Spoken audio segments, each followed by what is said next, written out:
बल्कि कार्य करके दिखाने में ही ज्यादा विश्वास रखती है। और इस बात का सबसे बड़ा सबूत ये है कि उत्तर प्रदेश में 4 बार हमारी पार्टी के नेतृत्व में रही सरकार ने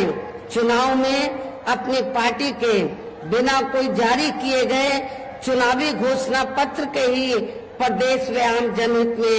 काफी कुछ ऐतिहासिक कार्य करके दिखाए हैं, जिनकी अब देश में अधिकांश की सरकारें काफी नकल भी कर रही हैं। जबकि इस मामले में हमारी पार्टी का ये कहना है कि यदि इन पार्टियों के स्थान पर केंद्र में हमें अपनी पार्टी की सरकार बनाने का मौका मिलता है तो तब फिर हमारी पार्टी की बनी सरकार केंद्र में यहाँ अब तक रही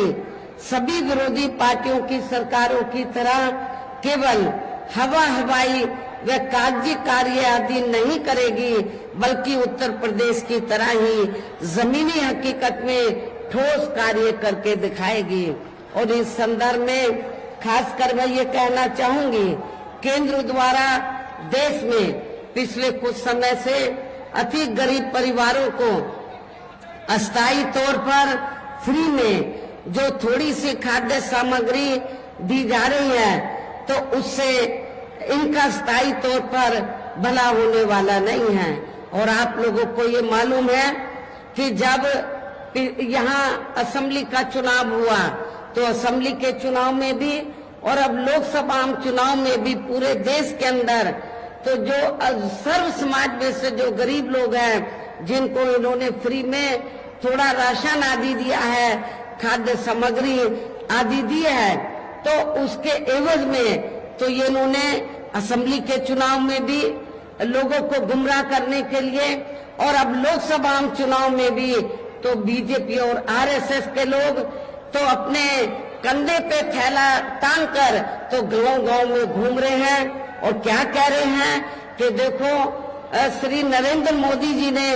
तो आपको फ्री में राशन दिया है, तो आपके ऊपर मोदी जी का बहुत कर्ज है, तो आप कर्ज के रूप में तो आप ये जो कर्ज है तो इस चुनाव में आपको अदा करना है, वोट के रूप में बीजेपी को वोट देकर आपको ये कर्ज अपना अदा करना है। लेकिन मैं अपने ऐसे सभी लोगों को, गरीब लोगों को ये कहना चाहती हूँ कि वर्तमान में केंद्र की जो भाजपा सरकार ने जो गरीब लोगों को थोड़ा जो फ्री में राशन आदि दिया है, तो ये कोई बीजेपी ने अपनी जेब से नहीं दिया है, श्री नरेंद्र मोदी जी ने अपनी जेब से नहीं दिया है, बल्कि